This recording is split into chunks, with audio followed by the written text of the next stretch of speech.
Influencias genéticas y culturales de la personalidad. Nuestro grupo está conformado por Erika Rodríguez, Influencias Estefanía genéticas y Ortiz, culturales en la Camila personalidad. Olaya, Maritza Uno de los Mariño y debates Liliana más antiguos Jaimes. ha versado Somos del sobre la grupo posibilidad que el C de la comportamiento estuviera materia determinado Psicología de la Personalidad, genéticamente o dirigida por la ambientalmente. docente Sandra Pero Padilla. por lo tanto, lo más interesante no es preguntarse en qué proporción sería una característica de personalidad, sino cuáles son las circunstancias en las que la contribución genética se incrementa. Entre los factores ambientales que contribuyen al desarrollo de la personalidad, los más importantes son las influencias culturales. En este tema tenemos dos subtemas, que son contribuciones genéticas a la personalidad y las influencias culturales en la personalidad.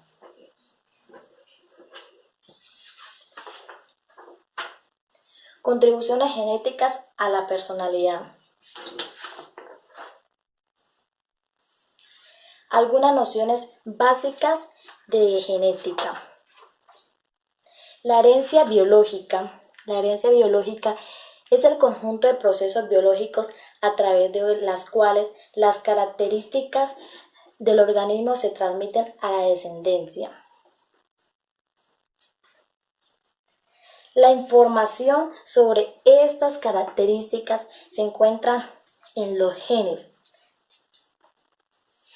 que se localizan en el núcleo de cada una de las células que componen el organismo. Los genes en realidad son porciones de ácido desoxirribonucleico, que es ADN, una molécula compleja en la que se encuentra detallado un conjunto de instrucciones para la activación y el control de los procesos de la vida. Se conoce como genotipo al conjunto de todos los genes de un organismo, mientras que el fenotipo es el conjunto de rasgos que se encuentran o que se muestran. Ahora les hablaremos de la genética conductual. La genética conductual es una disciplina científica que se ocupa del estudio de las influencias genéticas sobre las características conductuales, abarcando la conducta observable como las características de la personalidad. El aporte genético de la personalidad parte del estudio de dos grupos de personas con diferentes grados de similitud genética y ambiental. A continuación, le presentamos los tipos de personas que se encuentran para este estudio. El primero son los gemelos idénticos o monocigóticos, que comparten el 100% de sus genes.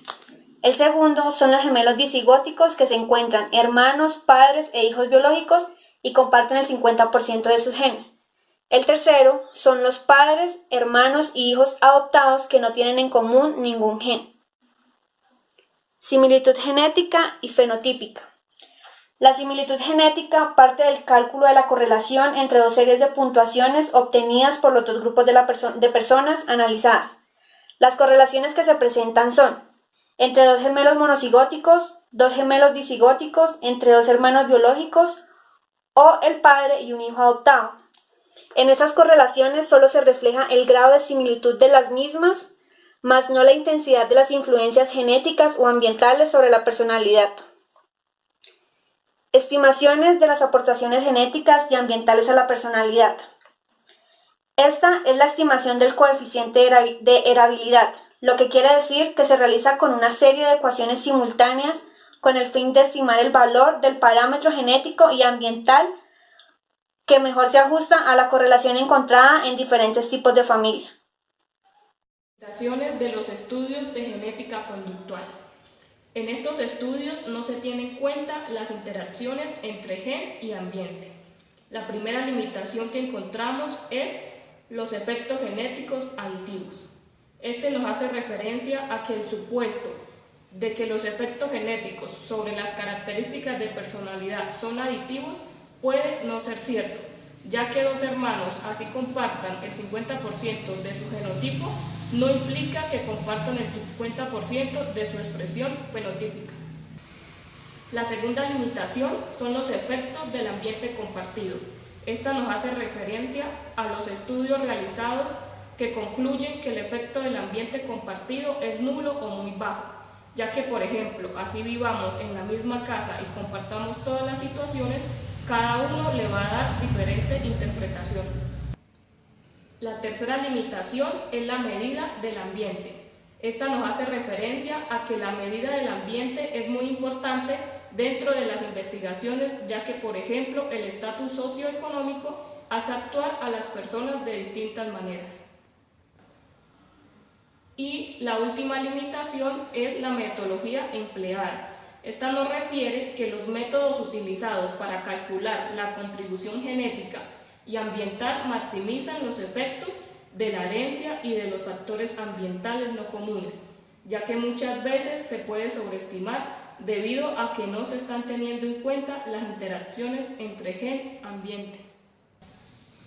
Influencias culturales en la personalidad. La cultura es un sistema de significados compartidos por un grupo determinado que habla una lengua común en un periodo histórico específico y en una región geográfica concreta. En esta existen muchas dimensiones de diferenciación cultural, siendo la que más atención ha recibido la del individualismo y colectivismo, que se refiere al grado en que la persona está integrada en el grupo. En la colectivista, la unidad básica de actuación es el grupo, mientras que en la individualista es la persona. Empezaremos hablando de la personalidad y la cultura, donde enfatizamos en la psicología cultural. La psicología cultural tiene el estudio de unos procesos, los cuales son la emoción, la motivación y la cognición. La psicología cultural dice que hay una constitución mutua entre psicología y cultura, donde estas dos son una sola.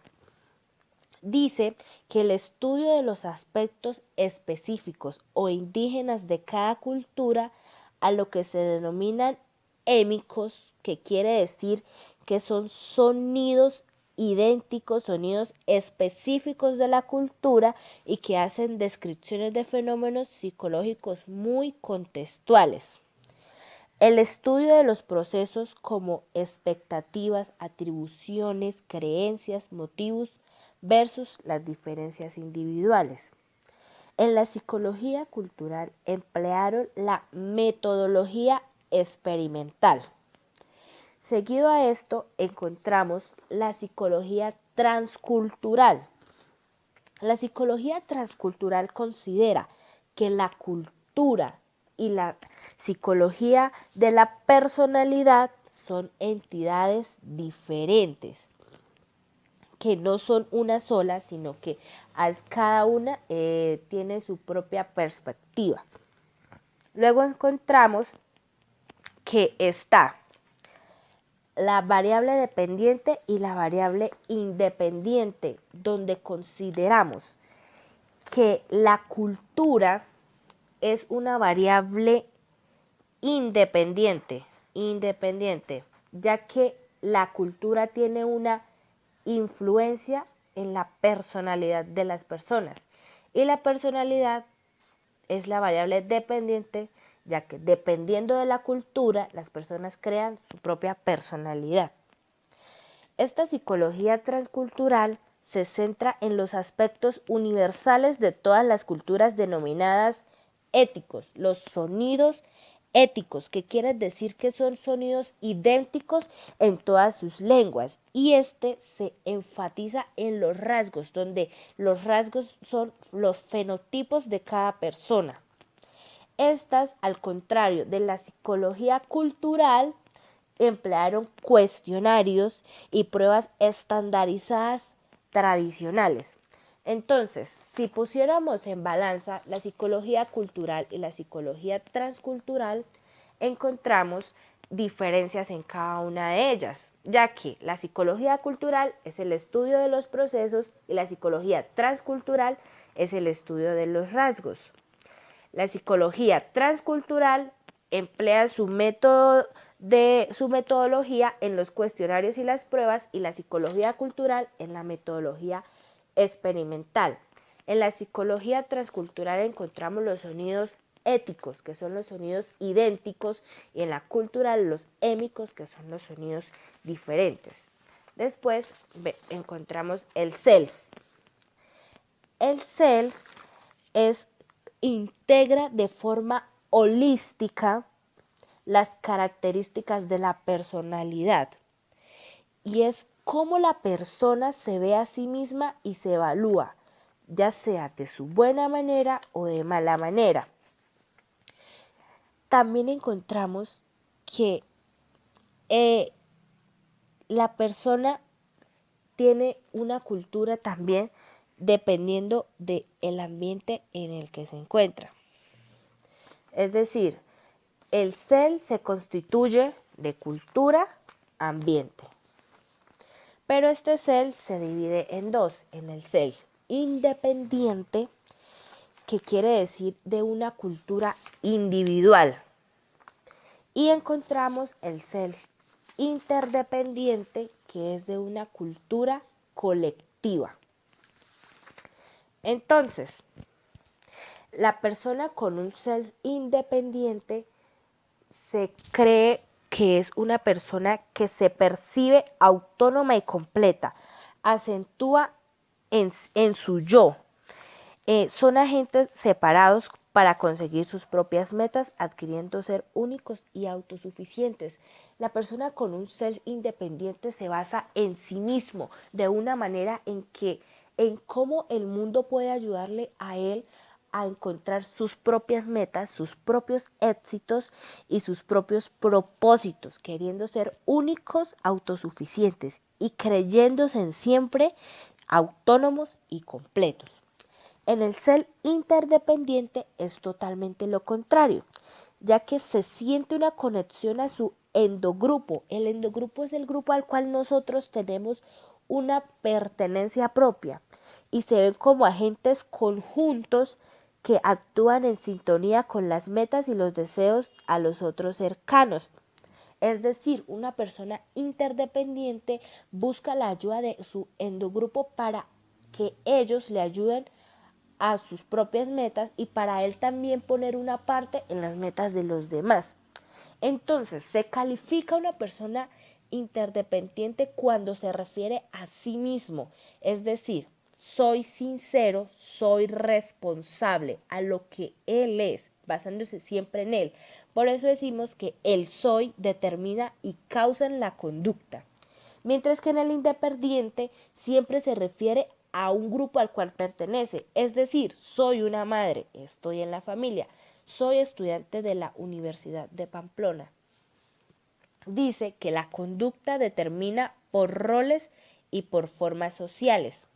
Encontramos que el ser independiente es un muro para las relaciones sociales, mientras que el interdependiente es un puente para aquellas relaciones sociales. Seguido a esto encontramos algo muy importante en la personalidad, que es la emoción.